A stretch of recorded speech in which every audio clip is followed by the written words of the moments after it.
Bonjour à tous et bienvenue sur Viking Studio. Aujourd'hui on est parti pour une nouvelle vidéo dans la série Vers l'infini l'au-delà. On va parler d'espace bien sûr. Aujourd'hui nous sommes partis pour parler des fusées emblématiques qui ont battu des records dans l'histoire de l'exploration spatiale. Et pour commencer, on va commencer avec un monstre, je veux dire le plus gros pétard du monde. Et non, je parle pas de l'énorme SDR que toi et tes potes vous êtes fumés à votre dernière soirée. Je veux parler de la Saturn V. C'est la fusée la plus puissante à avoir jamais été mise en service. Donc c'est une fusée qui a été mise en service dans le cadre du programme Apollo, qui a volé de 1907 à 1973. Et pour son dernier vol, elle a emporté une station spatiale de 90 tonnes en orbite. Sachant qu'il manquait le troisième étage. Vu que la station spatiale était le troisième étage. Oui, parce que c'est une fusée de 3 étages. Qui pouvait mettre sur 3 étages jusqu'à 140 tonnes en orbite basse. C'est qui est énorme. Le train spatial Apollo plus le troisième étage qui servait à faire l'injection translunaire, ça faisait une centaine de tonnes déjà. Et il faut savoir que donc elle pouvait envoyer jusqu'à 47 tonnes vers la Lune, ce qui est énorme. Donc c'est une fusée qui faisait plus de 110 mètres de haut, qui pèse plus de 3000 tonnes au décollage et qui a un diamètre légèrement supérieur à 10 mètres. Donc c'est une fusée à 3 étages, avec le premier étage qui fonctionnait au kérosène et à l'oxygène liquide, qui était motorisé par 3 moteurs F1. Le moteur F1 étant le plus gros moteur à alcool liquide monotuyère, enfin plutôt le plus puissant, avec une poussée de 680 tonnes. Pour vous donner un ordre d'idée, la fusée qui a envoyé Shepard dans l'espace pour un vol suborbital, il y avait un unique moteur qui faisait quoi, 20 tonnes de poussée? Je sais pas exactement, mais c'était ridicule. Et en termes de poussée, la fusée de Shepard à côté, avec un moteur, enfin à côté, les boosters de navettes spatiales qui sont les plus puissants au monde, c'est 1200 tonnes de poussée. Ensuite, le deuxième étage, il y avait 5 moteurs à oxygène et hydrogène liquide, les moteurs J2. Et le troisième étage, c'était un unique moteur J2. La Saturn V est le premier lanceur géant à avoir été développé. Et donc elle a supporté le programme lunaire. Aujourd'hui, il faut savoir que c'est un lanceur qui est complètement obsolète, même si c'était le lanceur le plus puissant au monde. Donc voilà, maintenant qu'on a vu ça, on peut passer au lanceur suivant. Et donc pour le lanceur suivant, nous allons parler du lanceur du programme lunaire habité soviétique, qui n'est autre que la N1 ou N1L3. Donc c'est un équivalent de la Saturn V, bien que légèrement moins puissant. C'est une fusée qui a la gueule d'une pyramide. Donc c'est une fusée qui a volé de 1969 à 1972 pour 4 lancements, mais dont aucun lancement n'a réussi. C'est une fusée qui fait 110 mètres de haut et 17 mètres de diamètre à sa base. Et parce que c'est légèrement pyramidal par rapport à une Saturn V, une N1. Et elle sortait 4600 tonnes de poussée au décollage, ce qui est vraiment exceptionnel. C'est une fusée de 5 étages qui faisait plus de 2700 tonnes au décollage. Donc elle était plus légère, mais ça restait quand même bien badass parce qu'une N1 pouvait mettre jusqu'à 95 tonnes en orbite basse. Alors faut savoir que c'était les 3 étages qui assuraient l'insertion en orbite basse de la charge.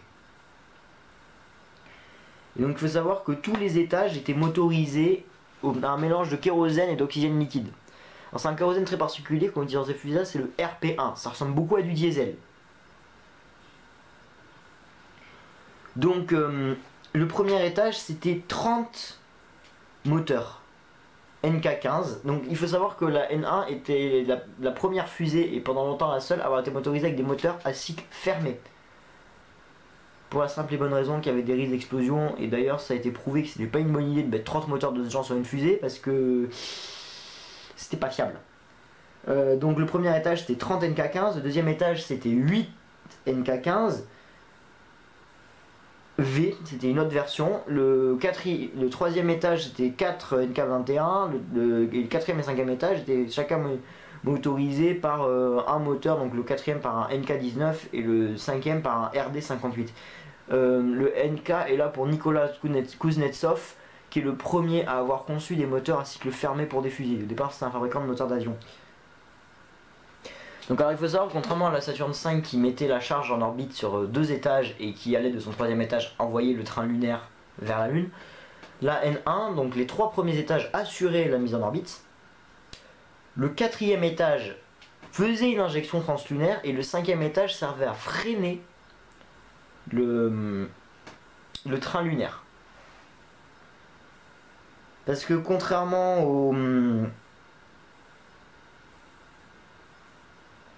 aux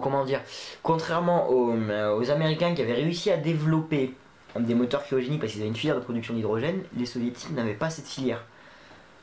D'ailleurs, la N1 n'a jamais été mise en service, mais si j'en parle, c'est que ça reste un lanceur quand même emblématique du point de vue que là où la Saturn V est peut-être le lanceur le plus puissant de tous les temps, la N1 est le lanceur le plus puissant de tous les temps au niveau de son premier étage. Maintenant, nous allons plutôt parler des navettes spatiales. Donc, il faut savoir qu'à la navette spatiale, il y a 2 lanceurs de navettes spatiales emblématiques. Celui qui a lancé la navette spatiale américaine et celui qui aurait dû lancer la navette spatiale soviétique. Elle a fait un seul vol.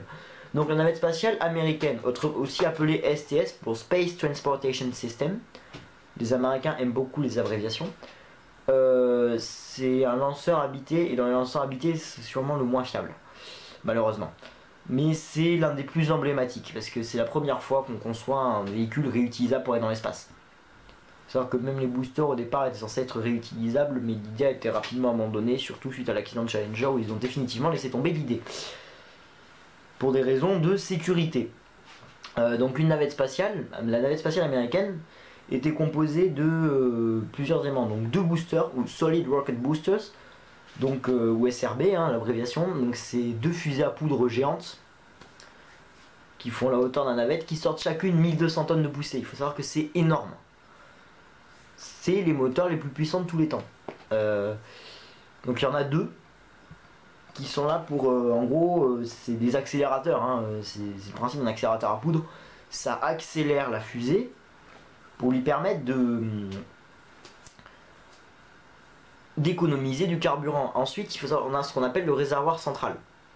Le réservoir central, alors il n'y a pas de moteur dessus, les boosters sont fixés de part et d'autre de ce réservoir. Et sur ce réservoir vient se fixer la navette. Donc là, vous avez les boosters, le réservoir central, la navette vient se fixer ici, comme ça. Donc ce réservoir central contient le carburant pour faire tourner les moteurs principaux de la navette. C'est ce réservoir qui a été la cause des problèmes de sécurité de la navette. Les boosters ont été aussi une cause, mais indirectement le réservoir a été à chaque fois en cause. Sur les 2 accidents mortels qu'il y a eu, parce qu'il y a eu 2 accidents mortels de navette, à savoir Columbia et Challenger. Challenger et Columbia plutôt. Ce réservoir fournissait de l'énergie pour les 3 moteurs principaux de la navette, qui étaient 3 moteurs ergol liquide, des moteurs cryogéniques, voilà, à hydrogène et oxygène, les SSM, Space Shuttle Main Engines, qui sont des moteurs fusées à hydrogène, qui ont été un temps parmi les plus performants dans les moteurs cryogéniques, parce qu'il faut savoir que c'est des moteurs qui sortent une poussée assez importante. J'ai plus le chiffre exact. C'est pas le plus important. Donc, le fait que c'est quand même un lanceur extrêmement puissant, vu que c'est un engin qui met quand même. Faut savoir qu'un navette spatial pour embarquer une charge utile, il faut embarquer dans sa soute une vingtaine de tonnes, plus jusqu'à 10 astronautes. Et il faut savoir qu'il fallait mettre l'orbiteur, à savoir l'espèce d'avion, en orbite. Faut savoir c'est l'un des engins les plus coûteux à lancer. Un lancement d'une fusée Saturn V, c'était pour une mission lunaire qui a envoyé 2 hommes se poser sur la Lune, ça coûte plus d'1 milliard de dollars. Mais une navette spatiale américaine, devinez quoi? Ça coûte aussi plus d'1 milliard de dollars à lancer. En termes de rentabilité, il vaut mieux aller sur la Lune pour ce prix-là. Enfin, ça, c'est mon avis. Et donc, on a le concurrent direct de cette fusée.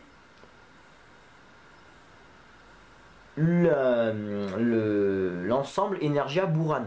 Energia étant la fusée et Buran étant la navette. Parce que les soviétiques n'ont pas mis les moteurs principaux sur la navette.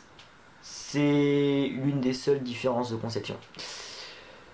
Parce que les soviétiques se sont largement inspirés, mis à part que là où la navette américaine mettait 27-28 tonnes de charge utile en orbite, Buran pouvait embarquer 30 tonnes. C'était légèrement performant, et Buran pouvait voler en automatique contrairement à la navette américaine. D'ailleurs, le seul vol qu'a fait Buran était une orbite terrestre en automatique. Donc il faut savoir que la fusée Energia, c'est la fusée, et vous pouvez mettre une centaine de tonnes en orbite basse. Donc c'est un peu la fusée... Ah oui, parce que la navette spatiale américaine c'est plus de 90 tonnes en orbite basse. Hein. Donc là c'est un peu une des fusées plus puissantes jamais développées aussi. L'ensemble Energia Buran est équipé du premier moteur cryogénique développé par les soviétiques. Alors les 4 boosters latéraux, parce qu'il y a 4 boosters qui sont situés. Donc là vous avez le corps central d'Energia, là vous avez 2 boosters et là vous avez 2 boosters. Voilà. Donc c'est composé d'un corps central autour duquel il y a 4 boosters qui tournent à l'oxygène et au kérosène, kérosène à l'oxygène liquide, pardon, qui sont équipés des mêmes moteurs que la fusée Zénith. Ça a été un développement conjoint. Enfin, joint peut-être, con, je sais pas. Ou con peut-être, joint, je sais pas, vous dites ça comme vous voulez. Donc,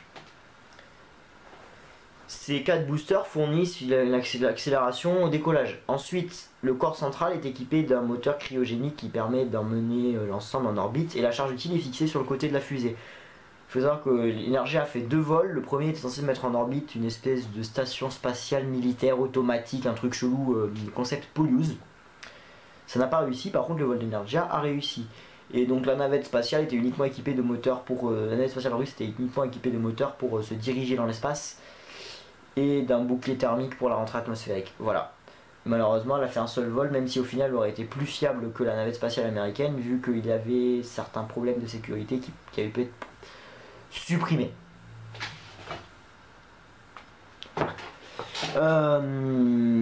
Nous arrivons au bout de ce premier épisode des fusées emblématiques. Parce que j'en ai d'autres à traiter qui seront traités dans la prochaine vidéo. Donc pour pas la rater, abonnez-vous et mettez la cloche. Pensez à venir me follow sur Insta. Venez sur le serveur Discord, on pourra discuter pépouze. Mettez un pouce bleu, lâchez des commentaires, vous avez des choses à me dire, tout ça. Et sur ce, c'était Viking Studio. Je vous dis à dans une prochaine vidéo. En attendant, portez-vous bien.